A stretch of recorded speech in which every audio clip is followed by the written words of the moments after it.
हिंदुस्तान में इंसानी जान की कोई कीमत नहीं होती। बार बार घटनाएं होने के बावजूद सरकार और अधिकारियों की मोटी चमड़ी पर कोई फर्क नहीं पड़ता।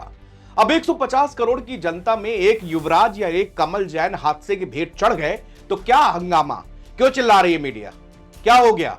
क्या रुक जाएगा? किसका इस्तीफा हो जाएगा? क्या यह कोई सुनिश्चित करेगा कि अगली बार ऐसा ना हो? सच बताऊं तो इसके जिम्मेदार जितने सरकार और अधिकारी हैं ना, उतने हम भी हैं, क्योंकि हम सवाल नहीं पूछते हैं। हम तो अपनी अलग ही धुन में हैं भाई। हिंदू मुस्लिम, मंदिर मस्जिद, सवर्ण, जनरल, SC ST OBC और बहुत पंडित, फिल्म, ऐसे बहुत सारे मुद्दे हैं ना भाई हमारे पास। इंसानी जान कोई मुद्दा थोड़ी है। ग्रेटर नोएडा की घटना ने झकझोर दिया। युवराज ने अपनी आंखों के सामने अपनी मौत देखी। पल पल वो देख रहा था कि मैं मरने वाला हूं, अगले कुछ सेकंडों में, मिनटों में मेरी मौत होने वाली है। उनके पिता इस दर्द से गुजर रहे थे कि मेरा बच्चा डूब जाएगा, लेकिन सामने बैठी जो है अधिकारियों की फौज सिर्फ मौत का तांडव, मौत देखती रही। किस तरह एक व्यक्ति अपने आंखों के सामने दम तोड़ता है। इससे खतरनाक क्या हो सकता है कि आपको यह पता हो कि अगले 1 घंटे के बाद आपकी मौत हो जाने वाली है, लेकिन कोई नहीं जागा। हां, क्या हुआ? सस्पेंशन हो गए, तबादले हो गए। इससे क्या रुक गया? कुछ नहीं रुकेगा। फिर कोई ना कोई हादसा इंतजार कर रहा था, जैसे आज राजधानी दिल्ली में हुआ। राजधानी दिल्ली में कमल जैन की गड्ढे में गिरकर मौत हो गई। पूरी रात कमल का परिवार पुलिस वालों के चक्कर काटता रहा, मगर किसी ने जरूरत नहीं की कि जाकर उसकी खोज कर लगे। शायद वो घायल होता तो बच जाता। पूरी रात वो तड़प तड़प के उस गड्ढे में मर गया। ना कोई चेतावनी बोर्ड, ना कोई गार्ड, ना कोई बैरिकेडिंग, कुछ नहीं था। दिल्ली जल बोर्ड का ये गड्ढा इस बात का गवाह है कि यहां की सरकारें और यहां की प्रशासन किस तरह के हीला हवाली में लिप्त है। इसका कारण यह है कि इनको पता है कि ज्यादा से ज्यादा होगा क्या, लोग मर जाएंगे, हमारे ऊपर जांच होगी, मीडिया चिल्लाएगी, भौंकेगी, तब तक जांच होगी, सस्पेंड रहेंगे, फिर आ जाएंगे। यह है सिस्टम। सिस्टम ऐसे ही चलता रहेगा। सिस्टम में मौतें होती रहेंगी, हम ऐसे ही चिल्लाते रहेंगे, मौतें, ऐसी घटनाएं घटती ही रहेंगी और कुछ नहीं बदलेगा। हम दुनिया की चौथी सबसे बड़ी अर्थव्यवस्था बन चुके हैं। हम विकसित भारत का सपना देखे हुए 2047 तक विकसित भारत बनना चाहते हैं। हम अपनी तुलना दुनिया के उन देशों से कर रहे हैं, सोचिए। मगर हकीकत यह है कि जनाब, हम दुनिया के इंफ्रास्ट्रक्चर के आगे कहीं नहीं टिकते हैं। जरा सोचिए और दुनिया की तरफ देखिए। जरा सा कुछ एग्जाम्पल बताता हूं। जापान में अगर किसी टनल की छत गिरती है तो सिर्फ जांच नहीं होती, पूरे देश में उस जैसी हर टनल की दोबारा जांच हो जाती है। अधिकारी सार्वजनिक रूप से माफी मांगते हैं, इस्तीफे देते हैं। घटना बड़ी है तो सरकार के मंत्री इस्तीफे देते हैं। दक्षिण कोरिया में फेरी डूबी, पूरा देश की जनता सड़क पर उतर आई, प्रधानमंत्री इस्तीफा देता है, राष्ट्रपति तक जवाबदेह होता है। ब्रिटेन में ग्रीनफॉल टावर में आग लगी, नेशनल इंक्वायरी बैठती है, बिल्डिंग सेफ्टी कानून बदल दिए जाते हैं और सुनिए, कंपनियों पर केस होता है। इटली में अगर पुल गिरता है तो क्या होता है? इंफ्रास्ट्रक्चर कंपनी पर आपराधिक मुकदमा, क्रिमिनल केस दर्ज होता है, अरबों का मुआवजा मिलता है, राष्ट्रीय स्तर पर सुधार किए जाते हैं। जानते हैं, ये सब मैं केवल उदाहरण बता रहा हूं, क्योंकि यहां पर ऐसा इसलिए नहीं होते क्योंकि उनकी एक एक जान की कीमत उन लोगों को पता है, हमको नहीं पता। अगर सड़क में किसी का एक्सीडेंट हो जाता है तो 10 मिनट के अंदर विदेशों में वो पेशेंट अस्पताल में होता, चाहे उसको एयरलिफ्ट कराना पड़ जाए। यहां पर अगर ऐसा होता है तो पहले वीडियो बनता है। हमारे और उनमें अंतर बहुत साफ है। इस सच्चाई को, इस कटु सत्य को अपनाना ही पड़ेगा।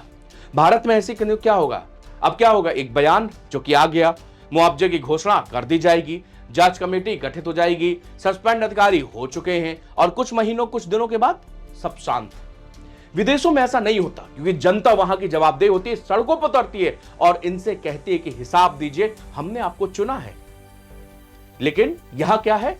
गड्ढा फिर खुला रहेगा, रेलिंग फिर टूटेगी, फिर कोई युवराज, फिर कोई कमल, फिर कोई XYZ उसमें गड्ढे में गिरेंगे, उनकी जान जाएगी। उस शख्स कमल के भाई जिसकी जान गई उस गड्ढे में गिर के, उसके भाई ने कहा कि वो पूरी रात दिल्ली के 6 पुलिस स्टेशनों पर चक्कर काटता रहा, लेकिन किसी भी अधिकारी ने उसकी एक नहीं सुनी। अगर समय पर उसकी बात सुनी जाती तो आज उसका भाई जिंदा होता। जब मैं आखिरी बार उससे बात की तो उसने कहा कि वो 10 मिनट में घर पहुंच जाएगा। जब मैंने रात 12:30 बजे उसे दोबारा फोन किया तो उसने फोन नहीं उठाया। हम परेशान हो गए, हमने उसको खोजना शुरू किया। मैं पहले रोहड़ी गया, वहां पर उसके दफ्तर में गया, फिर जनकपुरी पुलिस स्टेशन गया। पुलिस ने हमें इस इलाके में उसकी आखिरी लोकेशन बताई थी। हम उसे आसपास खोजते रहे लेकिन वो नहीं मिला। यह बहुत बड़ी लापरवाही है। मेरा भाई पागल नहीं था कि वो जानबूझकर गड्ढे में गिर जाएगा। रात के 1:30 बजे मैंने इस गड्ढे में देखा, लेकिन उस समय वो वहां पर नहीं था। हमने कम से कम 6 पुलिस स्टेशनों के चक्कर लगाए लेकिन कोई मदद नहीं मिली। सुबह जब मैंने दोबारा अपने भाई को फोन नंबर कॉल किया तो पुलिस ने कॉल उठाया और हमें बताया कि उसकी लाश गड्ढे से बरामद कर ली गई है। अगर पुलिस वक्त पर कार्रवाई करती तो शायद मेरा भाई आज जिंदा होता। जनकपुर में हुई इस घटना के बाद लोगों में आक्रोश तो है, गुस्सा है। गड्ढे में गिरने के बाद घायल कमल पूरी रात उसी में फंसा रहा और तड़प तड़प कर उसकी मौत हो गई। संभवतः बताया जा रहा है कि रात में कड़ाके की ठंड ने उसके दर्द को और बढ़ा दिया। दिल्ली सरकार के मंत्री आशीष सूद ने सफाई जारी करते हुए कमेटी गठित कर रहे हैं और कहा कि जो भी अधिकारी ठेकेदार दोषी होगा उस पर हम कार्रवाई करेंगे। लेकिन सवाल वही है कि एनसीआर में इस तरह की लापरवाही से ये दूसरी मौत है। आखिरकार जिम्मेदारी किसकी है? और क्या आम आदमी के भाग्य में इस तरह की दूसरी लापरवाही से मरना लिखा है? क्या युवराज के पिता को उसने जब पुलिस वालों को फोन किया तो यह उम्मीद थी कि उनका बेटा सही सलामत वापस आ जाएगा, लेकिन क्या हुआ? 2 घंटे तक शर्मनाक स्थिति थी। मतलब ये देखिए कि इतना बड़ी बड़ी इमारतें, इंफ्रास्ट्रक्चर की बातें होती, बड़ी बड़ी मशीनें, लेकिन उसको बचाने के लिए कोई नहीं। क्यों? किसी को जाड़ा लग जाएगा, किसी को डर था कि नीचे कूदेंगे तो सरिया घुस जाएगी। इतने इसलिए वो युवराज चला गया। 15 दिन के बाद में कमल अपने दफ्तर से घर लौट रहा। सेम चीज, युवराज भी अपने दफ्तर से घर आ रहा था, ये बंदा भी अपने घर पहुंच रहा था। सबको उम्मीद थी साथ में बैठ के खाना खाएंगे, बातें करेंगे, जैसे अपने हर रोज की दिनचर्या थी।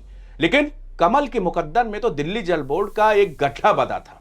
वो गड्ढा जिसने उसकी जान ले ली, तड़प तड़प की उसकी मौत हो गई। पता नहीं किस कंडीशन में रहा होगा, कितने दर्द उसने सहे होंगे, क्या सोच रहा होगा, ये हमको आपको इल्म नहीं है। हम आप सिर्फ ये कह सकते हैं कि हिंदुस्तान में इस तरह की एक जान की कीमत कुछ नहीं है। भाई 150 करोड़ का देश है, यहां पर 100-200 बच्चे लापता हो जाए तो किसको दिक्कत है? यहां पर 100-200 इस तरह की घटनाएं हो जाए, कौन पूछ रहा है? पूछते वहां पर है इजराइल में। अगर एक इजरायली बंदे को हमास के आतंकियों ने उठाया तो जिस दिन तक उस आतंकी को उन्होंने मार नहीं दिया गया ना, तब तक वो शांत नहीं बैठे, उनके ऑपरेशन बंद नहीं हुए। उनकी एक महिला सिपाही को हमास के आतंकियों ने मार दिया। उन आतंकियों का 2 दिन पहले उसने कमांडरों का एनकाउंटर किया। उसने एक बार बोला कि हमारे लिए एक एक व्यक्ति की जान की कीमत है, हम उसको छोड़ नहीं सकते। ये होती है किसी भी देश की सरकारों की अपने लोगों के प्रति एक जो भक्ति है कहिए, या जो क्या बोले इस शब्द को, लेकिन नहीं, हिंदुस्तान में ऐसा नहीं होता जनाब। यहां पर चीजें बड़ी दूसरी, यहां पर मुद्दे बड़े दूसरे हैं और बहुत बड़े बड़े मुद्दे हैं जो कि विश्व में कहीं नहीं है। हम समाज को बांट बांट के ऐसी जगह पर ले आए हैं जहां पर अब सिर्फ हमको एक अंधकार दिखता है और ऐसी मौतें होती रहेंगी। हम ये सरकार प्रशासन 3 दिन के बाद रुक जाइए, 3 दिन के बाद सब कुछ भूल जाएंगे। मीडिया की सुर्खियां बंद हो जाएंगी, अखबार की हेडलाइंस बदल हो जाएंगी। मैं कैमरे के सामने रहूंगा लेकिन मेरी जुबान तब तक कोई किसी दूसरे खबर को बता रही होगी और फिर कहीं ना कहीं ऐसी घटनाएं होंगी। शुक्रिया। इसी के साथ बस सरकारों से उम्मीद है और ऊपर से जनता से कि आप प्लीज सवाल पूछते रहिए। सवाल नहीं पूछेंगे ये निरंकुश हो जाएंगे और निरंकुशता में ये लोग किसी के प्रति भी जवाबदेह नहीं रहेंगे। शुक्रिया।